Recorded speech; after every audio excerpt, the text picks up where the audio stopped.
잠자기 전 까꿍이모의 재미있는 전래동화. 까꿍 이야기 귀신. 옛날 한 부잣집에 꼬마 도령이 살았단다. 도령은 이야기를 아주 좋아했어. 그래서 틈만 나면 사람들한테 조르곤 했지. 할아버지, 이야기 하나만 해주세요. 네? 그 다음엔 할머니 차례예요. 도령은 한 가지 이상한 버릇을 가지고 있었어. 재미있는 이야기를 들을 때마다 허리에 차고 다니던 주머니에 대고 종알종알 들은 이야기를 다시 하는 거야. 그러고 나서 주머니를 얼른 꽁꽁 묶어버렸지. 야, 이야기 하나 또 벌었다. 하고 좋아하면서 말이야. 하지만 도령은 남의 이야기를 듣기만 하고 들은 이야기를 남한테 해주지 않았단다. 그러니까 한번 주머니 속에 들어간 이야기들은 다시는 바깥으로 나오지 못한 거지. 어느덧 세월이 흘러 도령이 장가를 들게 되었대. 그런데 혼인 전날 밤의 일이야. 마당새가 아궁이에 불을 떼고 있는데 어디서 소근소근거리는 소리가 들려오는 거야.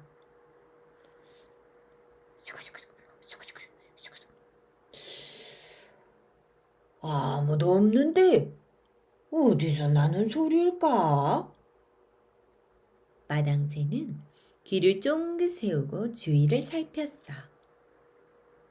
그랬더니 세상에 벽에 걸려있는 도령의 이야기 주머니 속에서 말소리가 흘러나오는 게 아니겠어? 이것들 봐. 도령이 내일 장가를 간다는데 이대로 있을 수는 없잖아. 우리를 주머니에 가둬서 죽인 분풀이를 해야지. 맞아. 박수 소리가 짝짝짝 터져 나왔어. 내일 신랑이 말을 타고 신부 집으로 갈 때 난 먹음직스러운 산딸기가 되어 길에서 기다릴게. 그래서 나를 따먹으면 죽게 할 거야. 다른 이야기 귀신이 말을 받았어. 만약 내가 실패하면 나는 맑은 옹달샘이 되어 기다릴게. 나를 한 모금이라도 마시면 죽을 거야. 또 다른 이야기 귀신이 말했어. 만약 너도 실패하면 이번엔 내 차례야.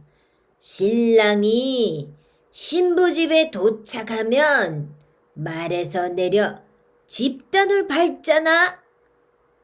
나는 독침이 되어 집단 속에서 기다리다가 신랑의 발을 콕 찔러버릴 거야. 그런데도 도령이 살아난다면? 그때 우리 모두 실뱀이 되어 비단 이불 속에서 기다리는 거지. 마당새는 온몸에 소름이 오싹 끼쳤어. 큰일 났네. 이 일을 어쩌지? 다음 날 아침 마당새는 도령에게 마구 떼를 쓰기 시작했어. 도련님, 제가 모시고 가게 해주세요. 마부는 돌쇠가 하기로 하지 않았느냐? 너는 집에서 잔치 준비나 해라. 안 돼요. 제가 꼭 가야만 돼요. 제발 같이 가게 해주세요. 예? 허허, 그거 참. 마당새는 마침내 허락을 받았지. 드디어 혼인행렬이 신부집을 향해 길을 떠났어. 들길로 접어들어 얼마쯤 갔을 때야. 길가에 빨간 산딸기가 탐스럽게 익어 있었단다. 참 먹음직스럽구나. 마당새야, 저 산딸기 좀 따다오. 도령이 말했어. 도련님은 이제 어른이에요. 어린애들이나 먹는 산딸기 같은 건 잡수시지 마세요. 마당새는 말고삐를 당겨 얼른 지나쳐버렸어. 햇볕이 쨍하게 내리쬐는 길을 한참 가다 보니 도령의 이마에 땀방울이 송글송글 맺혔지. 마침 길가에 맑은 옹달샘이 나타나자 도령은 몹시 반가웠어. 목이 마르던 참인데 잘됐다. 마당새야, 물 한 바가지만 떠다오. 안 돼요. 신부 댁에서 모두 기다리고 계실 텐데 서둘러 가야지요. 이리! 마당새는 말 엉덩이를 철썩 두드리면서 그것도 그냥 지나쳤지. 드디어 신부집에 도착했어. 마당새는 신랑이 탄 말을 집단 곁에 세웠지. 신랑이 말에서 내려 집단을 밟으려고 할 때 마당새가 말을 힘껏 꼬집었단다.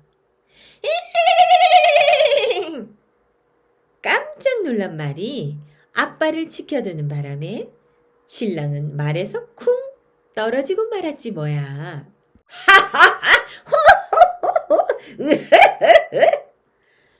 잔치마당엔 한바탕 웃음이 터졌어.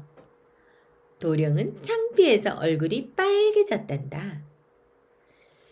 마당새 녀석 하루 종일 나를 골탕 먹이는구나. 어디 나중에 두고 보자. 도령은 몹시 약이 올랐지만 어쩌겠어. 꾹꾹 눌러 참는 수밖에. 혼인식은 무사히 끝이 났어. 밤이 깊자 신랑 신부는 신방에 들었단다. 신방의 불을 막 껐을 때야. 갑자기 방문을 와락 열고 시커먼 그림자가 쑥 뛰어들어왔어. 그것도 커다란 칼을 들고. 누구냐? 놀라지 마세요. 전 마당새예요. 마당새? 네 이놈! 이게 무슨 짓이냐? 이유는 나중에 말씀드릴게요. 두 분 얼른 바깥으로 나가 계세요. 얼른요.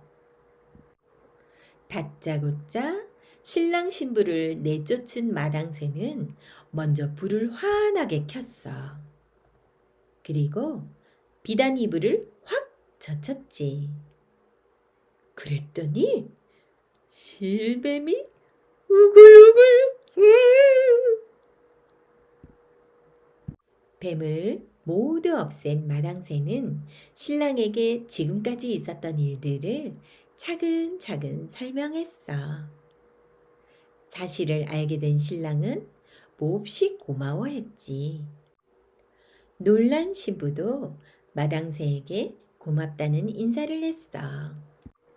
신랑은 마당새의 종문서를 없애주고 좋은 집에 논밭까지 상으로 주었지. 그리고 주머니 속에 갇힌 이야기들을 풀어주었어. 신이 난 이야기들은 멀리 멀리 훨훨 날아갔단다. 그 뒤에도 신랑은 여전히 이야기를 좋아했어. 하지만 예전처럼 이야기를 주머니 속에 가두지는 않았대. 다른 사람들한테 더 재미있게, 더 맛나게 꼭꼭 들려주었단다. 이야기가 갑갑해서 귀신이 되지 않도록 말이야. 너도 이 이야기를 다른 사람들한테 꼭 해줘야 해. 이야기들은 돌아다녀야 살 수 있다는 말도 빼먹지 말고. 알았지? 새끼 벤 황소. 옛날 어느 고을에 원님이 새로 왔는데 이 원님은 고을을 다스리는 것보다 내기장기 두는 것을 더 좋아했어. 원님은 아무나 보면 붙들고 내기장기를 두자고 하는 거야. 그런데 원님과 내기장기를 둬서 이긴 사람이 아무도 없다는구나. 원님의 장기 실력이 대단하다고? 아니야. 원님에게 이겼다가 무슨 봉변을 당할지 모르니까 사람들이 일부러 져주었던 거지. 원님은 장기를 뒀다 하면 이기니까 내기장기가 싱거워졌어. 그래서 엉뚱한 내기를 걸곤 했지. 세상에서 가장 날른 것을 가져오너라. 그리고 점점 그 정도가 심해졌지 뭐야.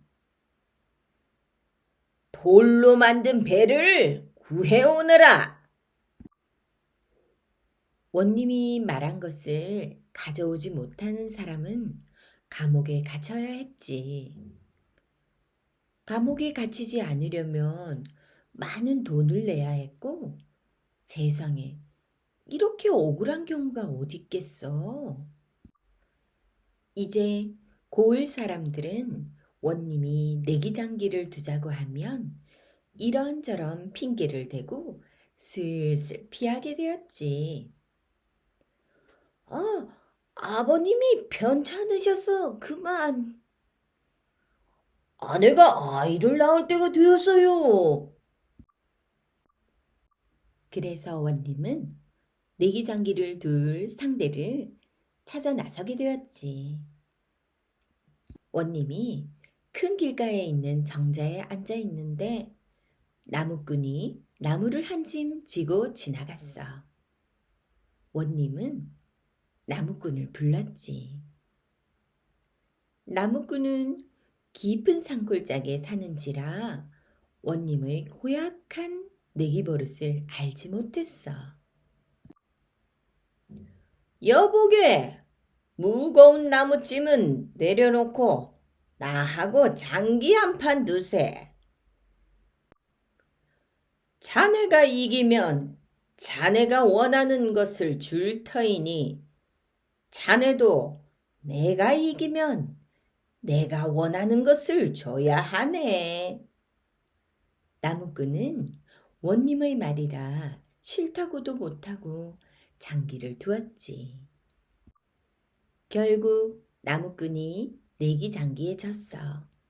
그럴 수밖에. 눈만 뜨면 나무를 해다 먹고 사는 가난한 나무꾼이 장기를 얼마나 도받겠어.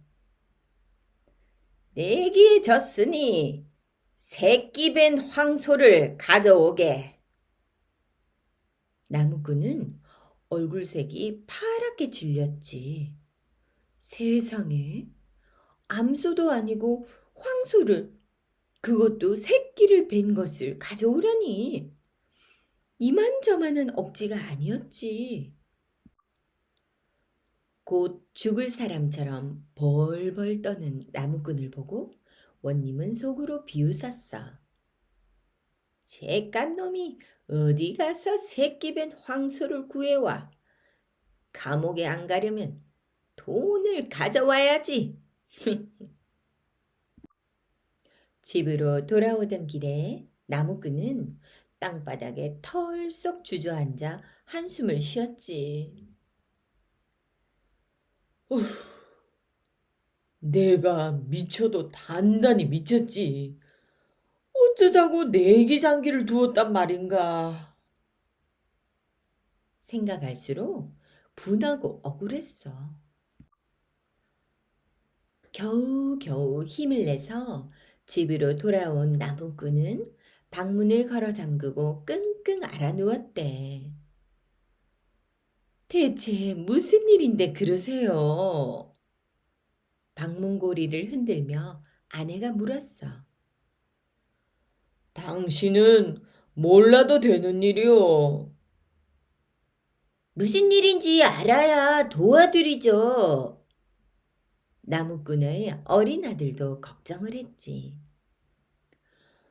나도 감당 못할 일을 어린 내가 어찌 한다고 그러냐. 귀찮게 자꾸 묻지 말아라.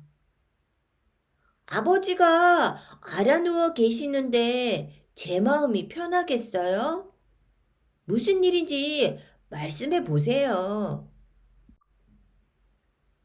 나무꾼은 방문을 열고 아내와 아들에게 억울한 사정을 털어놓았어. 그런 일이라면 걱정 마세요. 제게 좋은 생각이 있으니 아버지는 그대로 누워만 계세요. 그러더니 아들이 열심히 새끼를 꼬는 거야.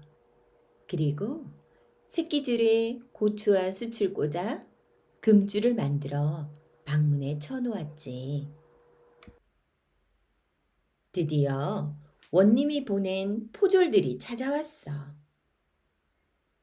내 아버지 어디 계시냐? 새끼 벤 황소를 가지러 왔다고 전해라. 아버님은 지금 아기를 낳느라 나올 수 없습니다. 새끼 이놈! 남자가 어떻게 아기를 낳는단 말이냐? 그럼 황소가 어떻게 새끼를 뵙니까? 포졸들은 어린 아들의 말에 대답을 못했어. 빈손으로 돌아간 포졸들이 원님에게 나무꾼 아들의 말을 전했지. 원님은 그제야 자기의 잘못을 뉘우치고 나무꾼의 어린 아들을 불러다 상을 주었어. 그런 다음부터 원님은 내기장기는 두지 않고 고을을 잘 다스렸대.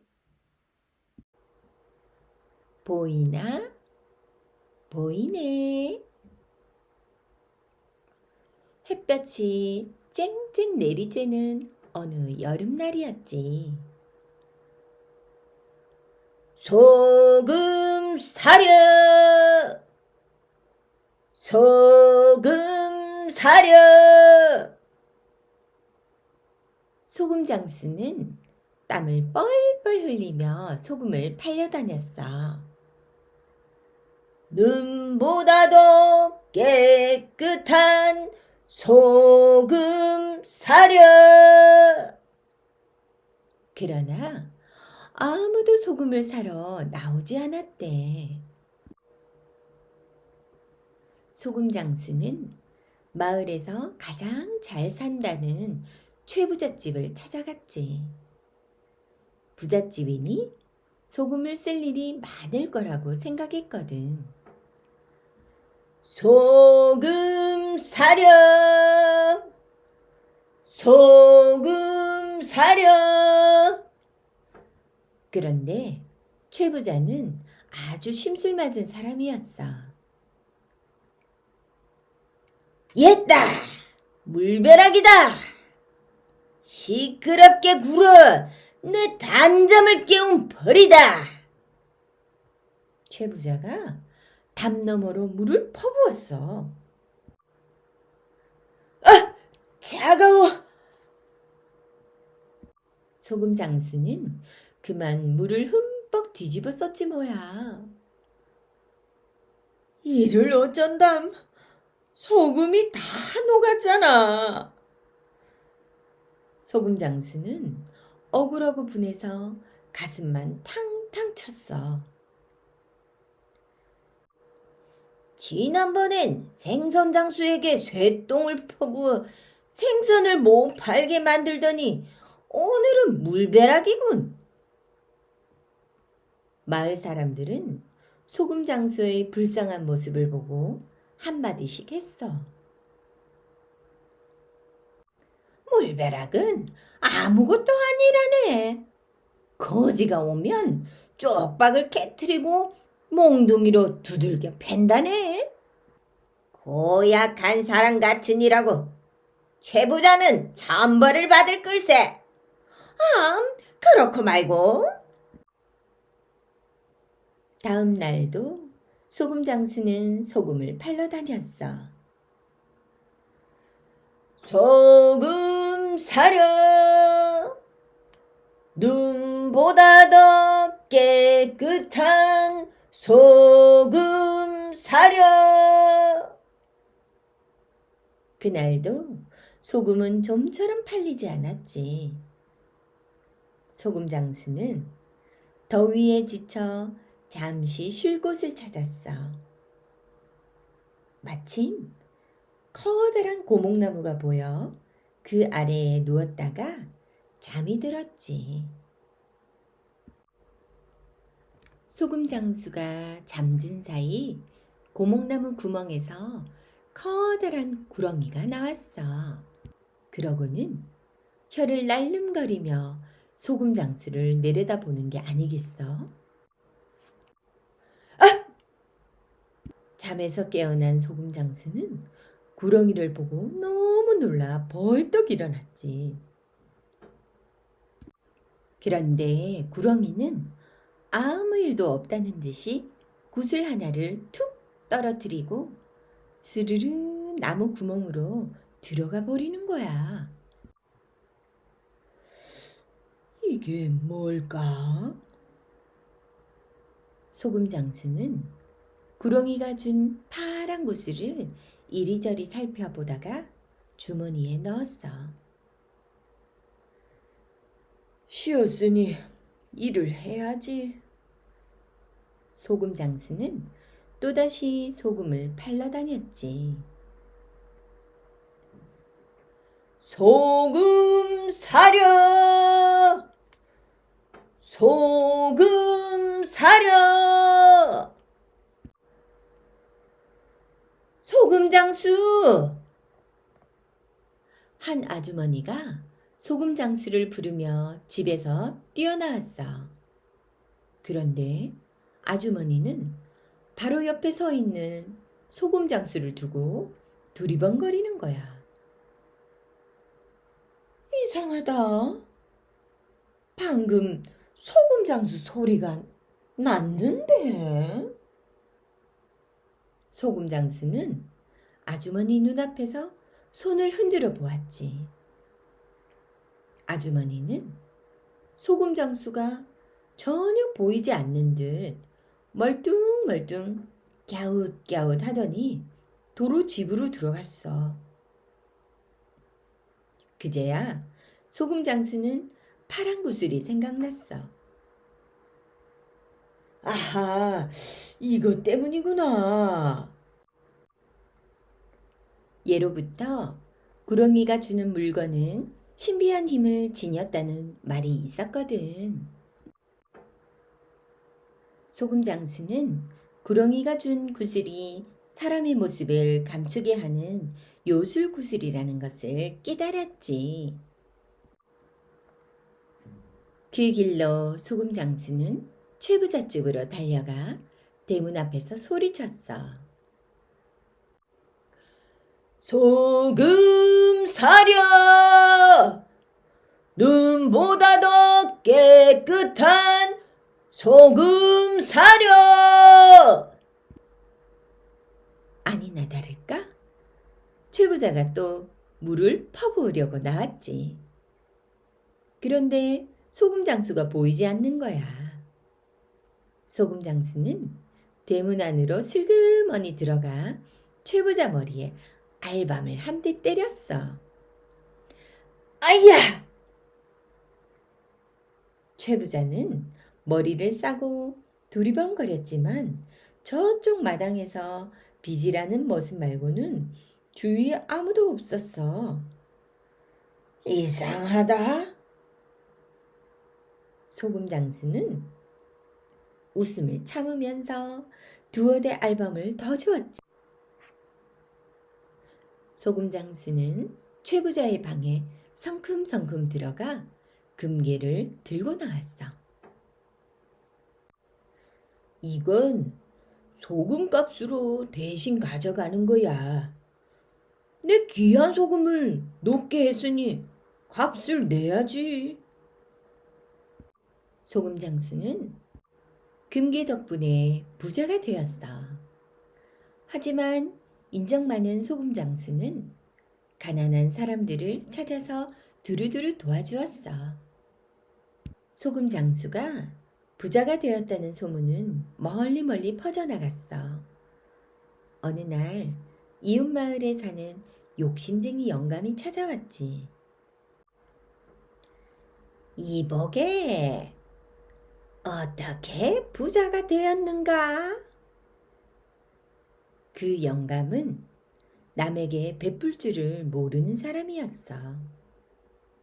소금 장수는 욕심쟁이 영감이 사흘 밤낮을 쫓아다니며 묻자 할 수 없이 부자가 된 까닭을 말해 주었지. 욕심쟁이 영감은 얼씨구나 한달음에 고목나무 아래로 달려갔지. 그리고 그 아래에 누워 자는 척을 했어. 그러자 얼마 안 되어 정말 고목나무 구멍에서 구렁이가 얼굴을 내밀더니 무엇인가 툭 떨어뜨리고 사라지지 뭐야. 헐시구 절시구, 이제 나도 부자가 될 거야. 욕심쟁이 영감은 벌떡 일어나 구렁이가 떨어뜨린 것을 찾아보았어. 그러나 아무리 찾아도 구슬 같은 것은 보이지 않는 거야. 안 되겠다. 집에 가서 찾아봐야지. 욕심쟁이 영감은 나무 아래에 있는 것들을 죄다 긁어 모아 집으로 돌아왔어. 그러고는 가져온 것을 방바닥에 늘여놓고 아내와 마주 앉았지.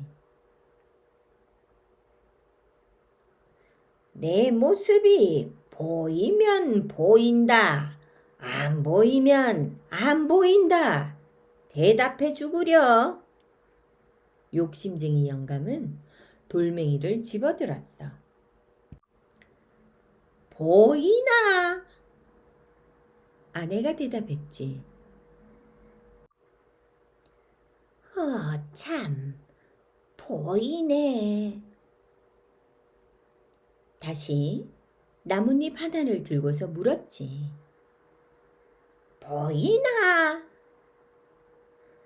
나원 보이네. 다른 것을 골라 잡고서 보이나? 보이네. 이렇게 묻고 대답하느라 밤을 꼬박 새고 말았지.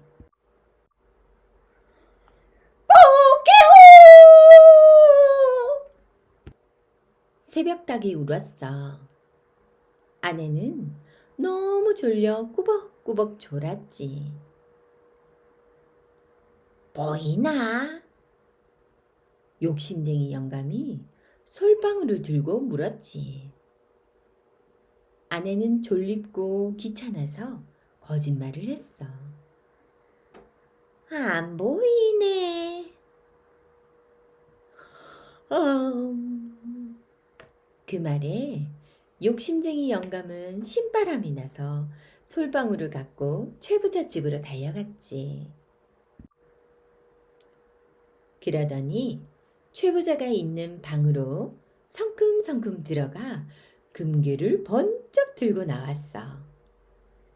최 부자가 그것을 보고 소리를 질렀지. 도둑이야! 도둑놈 잡아라! 욕심쟁이 영감은 깜짝 놀라 금괴를 떨어뜨리고 물었어. 내가 보이나?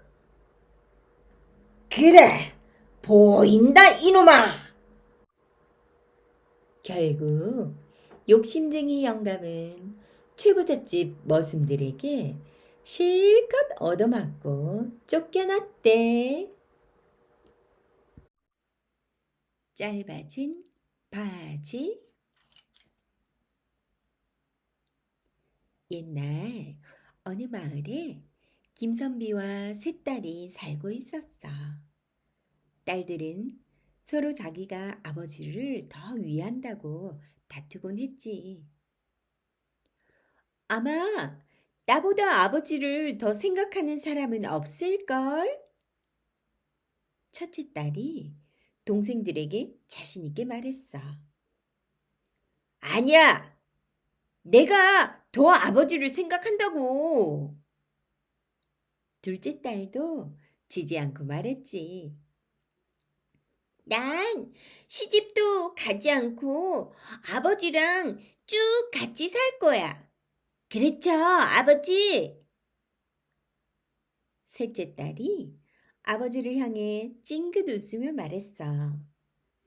이 모습을 본 김선비의 입이 해벌쭉해졌단다. 이 세상에서 내 딸들보다 교성이 지극한 딸들은 없을 거야. 아무렴 없고 말고. 김선비는 마을 사람들과 이야기를 나눌 때면 효녀인 세 딸을 침이 마르도록 자랑했지. 그러던 어느 날 김선비가 장터를 지나다가 우연히 마을 사람들이 하는 말을 듣게 되었어. 글쎄, 저기 산 너머 이선빈의 딸들이 그렇게 효녀라면서요. 그렇대요. 아마 김선빈의 딸들과는 비교도 안 될걸요.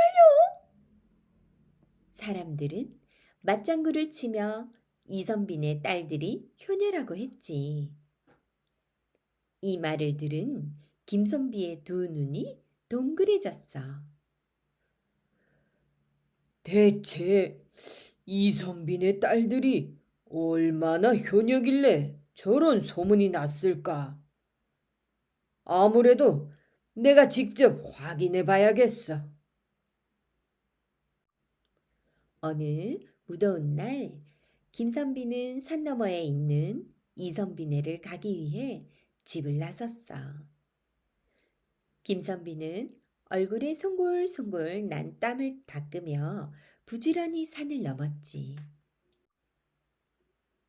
얼마 후 김선비는 이선비네 집 앞에 이르렀어. 여보게, 이선비 있는가? 아니, 김선비 아닌가? 어서 들어오게나.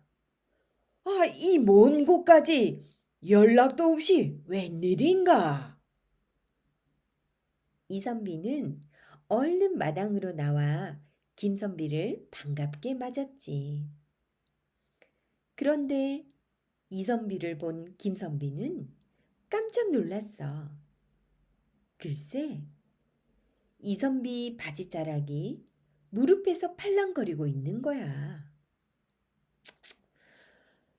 날씨가 아무리 덥다지만 선비 체면이 있지. 어떻게 짧은 바지를 입을 수 있단 말인가? 허허. 김선비는 기가 막혀서 헛웃음이 나왔단다. 여보게, 대체 그 바지 모양새가 뭔가? 김선비가 잔뜩 찡그린 얼굴로 물었어. 이 바지 말인가? 이 바지야말로 나에게 딱 맞는 고마운 바지라네. 거참, 뭘 보고 딱 맞는 바지라고 하는 것인지. 김선비는 도무지 이해가 되지 않아 알쏭달쏭한 표정을 지었지. 이선비는 김선비의 표정을 보고는 껄껄 웃어 보였어. 그러고는 바지가 짧아진 사연을 이야기하기 시작했어. 며칠 전 일이었어. 이선비는 외출을 하려고 새로 지은 바지를 입었지. 그런데 바지가 발가락까지 푹 덮을 정도로 너무 길지 뭐야. 이상하군. 바지가 왜 이렇게 길지? 항상 내 옷을 지어준 사람이 만든 바지이거늘. 호호. 이선비는 발 뒤꿈치를 바짝 들어보았지만 여전히 질질 끌렸지. 길어도 너무 길군. 도저히 그냥 입을 수는 없겠어. 이선비는 바지를 도로 벗고는 이리저리 살펴보았어. 한 뼘은 줄여야겠는걸.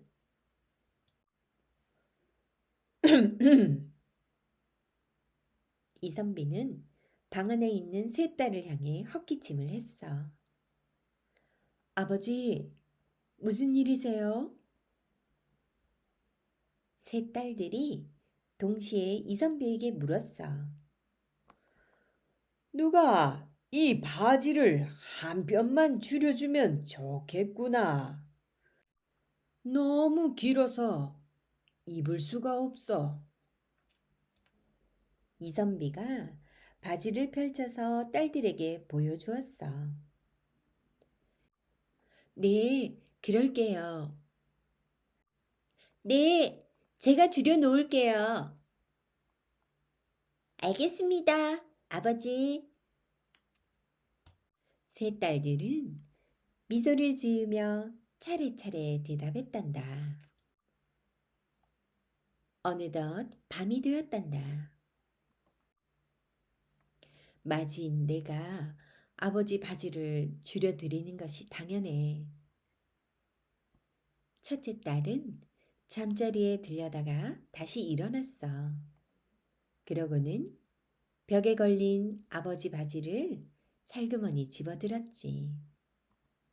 두 동생은 쿨쿨 잠에 빠져 있었어. 동생들이 깰까봐 조심조심 등잔에 불을 붙였지. 싹둑싹둑, 싹둑싹둑. 첫째 딸은 바지 밑단을 한 뼘 재서 가위로 잘라냈어. 그러고는 한 땀 한 땀 정성 들여 바느질을 했지. 슥슥삭삭. 반듯하게 다림질까지 마친 첫째 딸은 그제야 잠자리에 들었단다. 다음 날 새벽이었단다. 어머나, 아버지 바지 줄이는 것을 깜빡했네. 둘째 딸이 깜짝 놀라 벌떡 자리에서 일어났어. 언니와 동생은 고온히 잠이 들어 있었지. 둘째 딸은 벽에 걸린 바지를 살며시 들었어. 그러고는 언니와 동생이 깨지 않도록 살금살금 뒷방으로 건너갔지. 아버님께서 한 뼘을 줄여달라고 하셨지? 둘째 딸은 미소를 지으며 바지를 한 뼘을 잘라내고 곱게 바느질을 했지. 슥슥 슥슥. 정성을 다해 다림질도 한 다음 다시 방으로 돌아와 벽에 걸어두었단다. 아침이 되었어. 잠에서 깬 셋째 딸이 벽에 걸린 바지를 보고 깜짝 놀랐지. 참, 어제 아버지께서 바지를 줄여달라고 하셨지. 두 언니는 일찌감치 아침상을 차리러 부엌에 나가고 없었어. 언니들 몰래 빨리 줄여놓아야지. 집안일로 바쁜 언니들에게 이것까지 맡길 수는 없어. 셋째 딸은 바지 밑단 한 뼘을 싹둑싹둑 잘라내고 바느질을 했어. 아버지가 입고 외출하실 생각을 하며 한 땀 한 땀 정성을 다했단다. 싹싹 싹싹. 두 언니가 그랬듯이 셋째 딸도 반듯하게 다림질을 했지. 햇볕이 쨍쨍 내리쬐는 오후가 되었어. 우리 딸이 바지를 잘 줄여놓았겠지. 이선비는 흐뭇한 표정을 지으며 주섬주섬 바지를 입어보았어. 아니, 바지가 어떻게? 바지를 입은 이선비는 눈이 휘둥그레졌어. 글쎄, 바지 밑단이 무릎 위로 껑충 올라와 있지 뭐야. 내 바지가 아닌가? 이상하다. 분명 내 바지가 맞는데. 아래쪽으로 내려도 입어보고 앞뒤를 바꿔가며 다시 입어보아도 바지는 여전히 짧았지. 이선비는 기가 막혀서 입이 딱 벌어졌어. 세상에, 바지를 이 지경으로 만들어 놓다니. 화가 난 이선비는 세 딸들을 불러 모았지. 바지를 한 뼘만 줄이라고 했는데 무릎이 다 드러나게 잘라놓으니 대체 어찌 된 일이냐? 이선비는 무릎이 훤히 보이는 짤막한 바지를 입고 서서 딸들에게 소리쳤단다. 딸들도 짧아진 바지를 보고 놀라긴 마찬가지였어. 제가 어젯밤에 분명히 한 뼘을 줄였는데 어찌 된 영문인지 모르겠어요. 정말 이상하네요. 첫째 딸이 고개를 갸웃거리며 말했어. 한 뼘을 줄였는데 이렇게 짧을 수 있느냐? 첫째 딸의 말을 들은 둘째 딸은 깜짝 놀라며 말했어. 죄송해요, 아버지. 전 언니가 줄여놓은 줄도 모르고 새벽에 한 뼘을 또 줄였어요. 둘째 딸이 고개를 푹 숙이며 어쩔 줄 몰라 했단다. 어머, 그게 정말이야? 이를 어째? 놀란 첫째 딸이 눈을 동그랗게 뜨고 둘째 딸을 보았어. 아니, 너도 줄였다는 것이냐? 한숨을 내쉬며 서 있던 셋째 딸이 머뭇거리며 말했어. 죄송해요, 아버지. 언니들이 줄여놓은 것을 모르고 제가 아침에 또 한 뼘을 줄여놓았어요. 다 제 잘못이에요. 셋째 딸은 어찌할 바를 몰라 울먹거렸어. 그러자 언니들이 앞다퉈 말했단다. 아니에요, 아버지. 다 제 잘못이에요. 가만히 듣고 있던 이선비는 껄껄거리며 웃기 시작했어. 한참을 웃던 이선비는 세 딸들의 손을 잡았어. 얘들아, 너희들이 줄여놓은 이 바지야말로 내게 꼭 맞는 바지구나. 아니에요. 저희가 새 바지를 망쳐놓은 걸요. 세 딸은 죄송스러워하며 어쩔 줄을 몰라 했지. 아니다. 아비를 생각하는 너희 마음이 이렇게 깊은 줄 몰랐구나. 이선비는 눈물을 글썽이며 세 딸들을 꼭 안아주었단다. 고맙습니다, 아버지. 아버지의 따뜻한 품에 안긴 세 딸들도 눈물을 흘렸지. 이 세상에서 나만큼 행복한 사람은 없을 게야. 그렇고 말고. 이선비는 세 딸들을 토닥이며 흐뭇하게 웃었단다. 이선비의 이야기를 들은 김선비는 고개를 끄덕였어.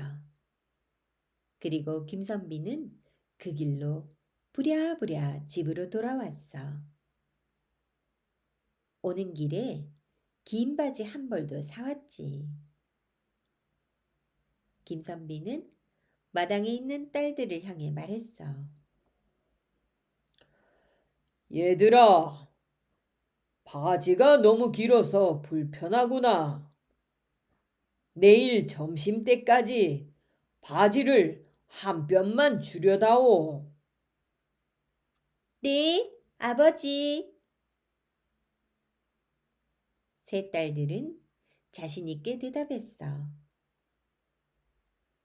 분명 우리 딸들도 바지를 줄여놓겠지. 나도 내일이면 이선비처럼 짧은 바지를 입게 되는구나. 딸들의 효심을 생각하니 김선비는 웃음이 절로 나왔어. 드디어 다음 날 점심때가 되었어. 내 바지가 껑충 짧아져 있겠지. 김선비는 벽에 걸린 바지를 보며 잔뜩 기대에 부풀었어. 자, 그럼 입어볼까? 김선비는 간밤에 딸들이 줄여놓았을 바지를 입었지. 그런데 글쎄, 바지 길이가 그대로인 거야. 크게 실망한 김선비는 자리에 털썩 주저앉았어. 이럴 수가. 아무도 바지를 줄여놓지 않았다니. 김선비는 서운한 마음을 감출 수가 없었어. 그래, 무슨 사정이 있었을지도 모르지. 대체 어찌 된 일인지 딸들에게 물어봐야겠어. 김선비는 질질 끌리는 바지를 입고 딸들이 있는 방으로 갔단다. 얘들아, 내가 바지를 줄여달라고 했는데 왜 아무도 바지를 줄여놓지 않았느냐? 아니, 둘째야. 너 아버지 바지 안 줄였니? 첫째 딸이 둘째 딸에게 물었어. 그거야. 막내가 줄여야지. 내가 왜 줄여? 둘째가 셋째 딸을 흘겨보며 말했어. 언니들은 왜 나한테 미루는 거야? 난 당연히 언니들이 주려 놓은 줄 알았지. 셋째 딸은 불만이 가득한 얼굴로 두 언니를 쏘아 붙였지. 김선비는 서로를 탓하는 세 딸의 모습을 보고는 기가 딱 막혔어. 효녀인 줄 알았더니 그동안 말로만 위하는 척 했던 거였구나. 에휴, 이선비가 부럽네, 부러워. 김선비는 깊은 한숨을 내쉬었지. 그러고는 아웅다웅 다투고 있는 세 딸을 뒤로하고 자기 방으로 왔어. 방에 들어가자마자 김선비는 축 늘어진 바지를 얼른 벗어 던졌지. 그리고 깊은 시름에 잠겨 끙끙 앓기 시작했어.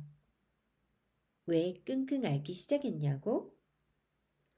짧아진 바지를 입고 행복해하던 이선비의 모습이 눈에 아른거려 배가 아파 견딜 수가 없었다지 아마.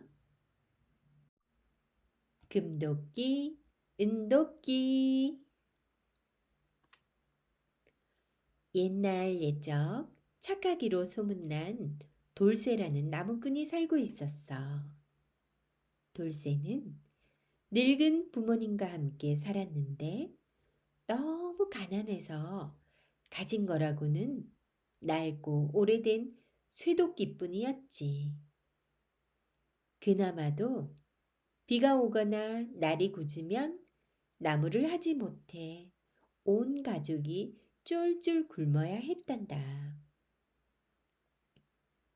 아버님, 어머님, 저녁 드세요.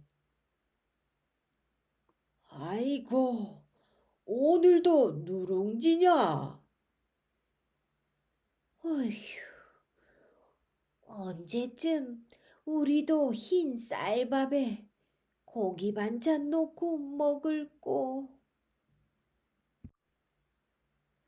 주룩주룩 비 내리고 쌩쌩 바람 부는 날이 다 지나가고 오랜만에 쨍쨍 햇볕 나는 날이었어. 아이고, 볕 참 좋다. 나무하기 딱 좋겠는걸? 돌쇠는 하나밖에 없는 쇠도끼를 어깨에 짊어지고 산 위로 영차영차 나무를 하러 갔지.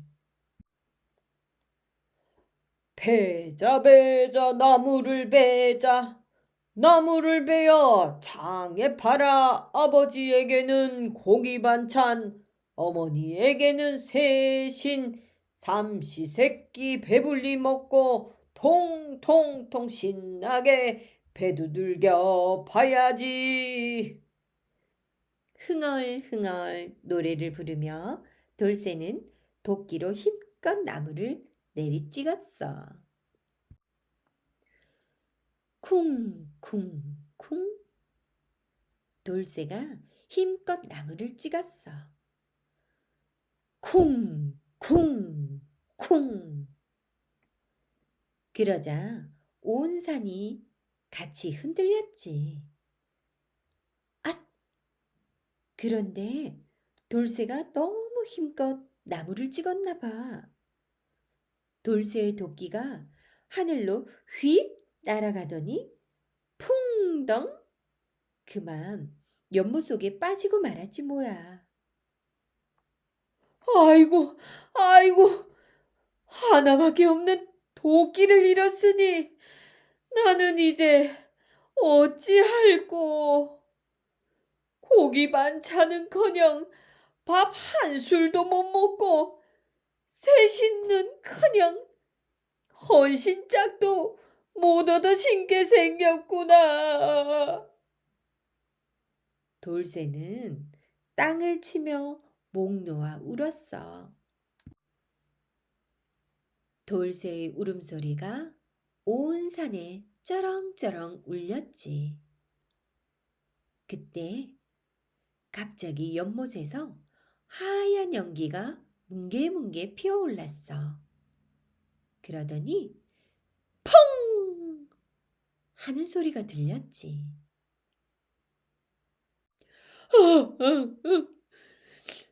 누구 방귀 소리가 이렇게 큰 거야? 큰 소리에 돌새는 잠깐 울음을 멈추는가 싶더니 또다시 엉엉 울었어.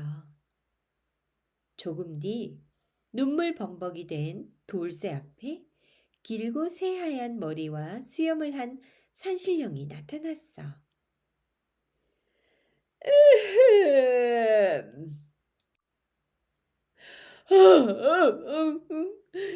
할아버지는 누구세요?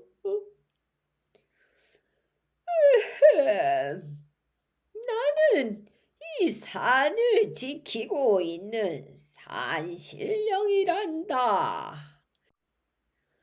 그런데 얘야, 너는 어찌하여 그리도 슬프게 울고 있느냐? 제 소중한 도끼를 하나밖에 없는 도끼를 저 깊고 깊은 연못에 빠뜨리고 말았습니다. 돌새의 울음소리는 더욱 커졌어. 얘야, 잠시만 기다려 보아라. 돌새의 말을 듣고 산신령은 다시 연못 속으로 스르르 들어갔어. 잠시 후 산신령은 번쩍번쩍 빛나는 금도끼 하나를 들고 나타났어.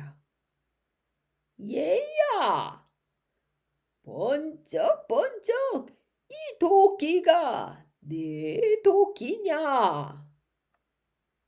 돌새는 잠시 눈물을 닦고 도끼를 보았지. 하지만 산신령이 들고 나온 도끼는 돌새의 것이 아니었어. 아닙니다. 제 도끼는 그렇게 비싸고 귀한 도끼가 아니에요. 산신령은 금도끼를 들고 다시 물속으로 포르르 들어갔어.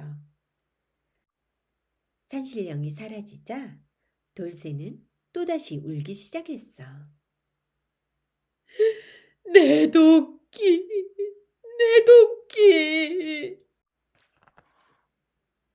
그런데 산신령이 다시 연못 밖으로 뿅 하고 나타났어. 이번에는 반짝반짝 빛이 나는 은도끼를 들고 나타났지. 얘야, 그럼 반짝반짝 이 도끼가 내 도끼냐? 돌새는 눈을 동그랗게 뜨고 살펴봤어. 하지만 그건 역시 돌새의 도끼가 아니었지. 아닙니다. 제 도끼는 그렇게 튼튼하게 잘 만든 도끼가 아닙니다. 돌새가 또 울음을 터뜨릴까 산신령은 얼른 다시 물속으로 들어갔어. 얼마나 지났을까? 산신령이 또다시 나타났지. 이번에는 볼품없는 쇠도끼를 들고 말이야. 아이고, 자꾸 왔다 갔다 하니 어질어질하구나. 얘야, 이것 좀 보아라. 이 도끼가 내 도끼냐? 잃어버린 쇠도끼를 보자 돌새는 뛸 듯이 기뻤어. 예, 예, 맞습니다. 그 도끼가 바로 제 도끼입니다. 돌쇠는 벌떡 일어나 도끼를 높이 쳐들고 공중공중 뛰었지. 내 도끼를 찾았다! 내 도끼를 찾았어! 산신령님, 정말 고맙습니다. 돌쇠 얼굴이 환해지자 산신령은 아주 흐뭇했어. 금도끼와 은도끼를 보고도 욕심을 내지 않다니 참으로 정직한 젊은이로구나. 자, 금도끼와 은도끼도 모두 가져가거라. 아닙니다, 산신령님. 저는 제 도끼 하나만 있으면 됩니다. 돌쇠는 두 손을 설레설레 흔들었지. 하지만 산신령은 돌쇠의 품에 금도끼와 은도끼를 안겨주고는 연못 속으로 호련히 사라져 버렸어. 돌쇠는 잃어버렸던 쇠도끼는 물론 번쩍번쩍 금도끼와 반짝반짝 은도끼까지 가지고 집으로 돌아왔어. 드디어 우리 돌쇠가 착하게 산 복을 받는구나. 허허허허. 돌쇠의 아버지와 어머니는 신이 나서 덩실덩실 춤을 추었어. 그러고는 금도끼와 은도끼를 시장에 내다 팔아 큰 부자가 되었지. 고래등 같은 큰 집에 으리으리한 가구를 들이고 흰 쌀밥에 고기 반찬, 비단 옷에 새신을 신고 이리 희죽 저리 희죽. 돌쇠와 돌쇠 부모님은 참 살맛이 났지. 돌쇠가 나무를 하러 갔다가 부자가 된 이야기는 이웃마을에 사는 욕심쟁이 칠성이 귀에까지 들어갔어. 뭐라고? 그 가난뱅이 돌쇠가 어마어마한 부자가 되었다고? 칠성이는 약이 올라 배까지 부글부글 아팠지. 아니지. 이렇게 부러워하고 있을 때가 아니지. 지금 당장 나무를 하러 가서 금도끼, 은도끼를 얻어와야겠군. 칠성이는 부랴부랴 쇠도끼 하나를 챙겨 들고 산으로 갔어. 콩콩콩. 칠성이는 연못 주변에 있는 가장 작은 나무를 골라 건성건성 찍었어. 그러고는 곧 쇠도끼를 연못에 퐁당 빠뜨렸지. 자, 그럼 이제부터 슬슬 시작해 볼까? 칠성이는 연못물로 눈가를 적시더니 서럽게 우는 신용을 했어. 아이고, 내 도끼. 아이고, 내 도끼. 하나밖에 없는 도끼를 잃어버리고 말았네.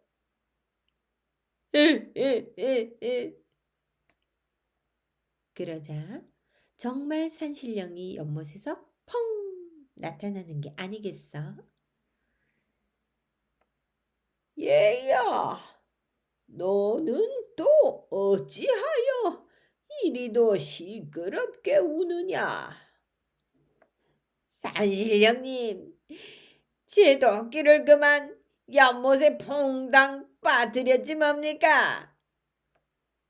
그래, 내 도끼는 어떤 도끼냐?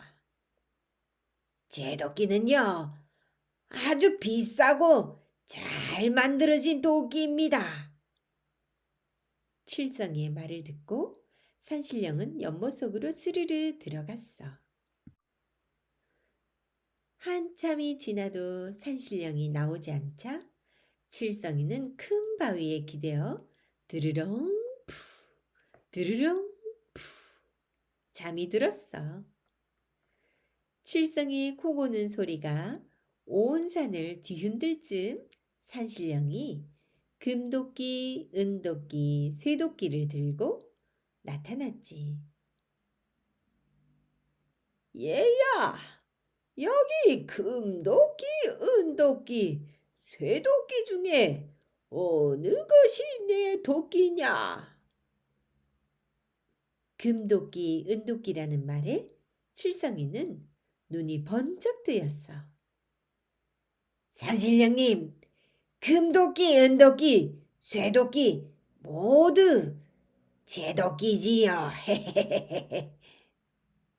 칠성이는 너무 좋아서 입이 귀 밑까지 찢어졌지. 예끼, 욕심쟁이 녀석 같으니라고. 금도끼, 은도끼, 쇠도끼가 모두 내 것이라고. 너 같은 녀석은 금도끼, 은도끼는 물론이고 쇠도끼도 돌려줄 수 없다. 썩 물러가거라. 산신령은 칠성이를 호되게 나무라고는 연못으로 쑥 들어가 버렸어. 물론 금도끼, 은도끼, 쇠도끼도 모두 가지고 말이야. 칠성이는 도끼들을 놓치지 않으려다가 그만 연못에 풍덩 빠지고 말았지. 칠성이는 결국 물에 빠진 생쥐꼴이 되어 산비탈을 내려왔어. 가지고 갔던 쇠도끼마저 잃었으니 호랑이 같은 아버지에게 엉덩이에 불이 나도록 혼나겠지? 쇠도끼마저 잃어버렸으니 이제 어찌할꼬. 힘없이 걷는 칠성이의 발소리와 콧물 소리가 온 산에 울려 퍼졌어. 터덜터덜 훌쩍훌쩍 칠성이의 마음을 달래주려는 듯 산도 덩달아 울어주었대. 터덜터덜 훌쩍훌쩍. 까꿍 친구들 또 만나요.